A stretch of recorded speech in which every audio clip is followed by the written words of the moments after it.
सही तरीका है ये वाला तरीका है। ये जो पेन की निब है, सॉरी ये वाली जो निब है, इसको सीधा स्ट्रेट रखना है, जिस तरह 90 का जाविया होता है ना, इस तरीके के साथ आपने पकड़ना है, ये तरीका।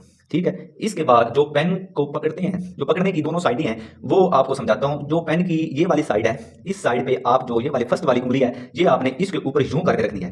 दूसरे नंबर पे जो ये वाला आपका अंगूठा है, इसको आपने जो पेन की ये वाली साइड है, इसके ऊपर आपने इस तरीके के साथ रखना है। ठीक है, यूं आप पकड़ के लिखेंगे। ठीक है, ये आप देख लें, जो ये शक्ल बन रही है, ये शक्ल आपकी बननी चाहिए। ठीक है, अगर आप ये शक्ल बन रही है तो आपका जो तरीका है पेन पकड़ने का, वो आपका बेहतर है। ठीक है, अगर ये शक्ल नहीं बन रही, इस तरीके के साथ लिख रहे हैं या यूं करके लिख रहे हैं या और कोई शक्ल बन रही है, तो आपका जो तरीका है वो गलत है। ठीक है, आप यूं पकड़ेंगे पेन को सीधा करके, ठीक है, और आप अपना काम करेंगे।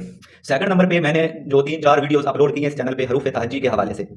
सबसे पहले आपको तलफ़्फ़ुज़ अगर आपने ठीक करना है, तो आपकी जो हरूफ तहज्जी के जो अदाद हैं, जो लफ्ज़ हैं, उनको लिखने का तरीका आपको आना चाहिए कि किन लाइनों में लिखा जाता है या किस तरह लिखा जाता है, सीधा लिखा जाता है, टेढ़ा लिखा जाता है।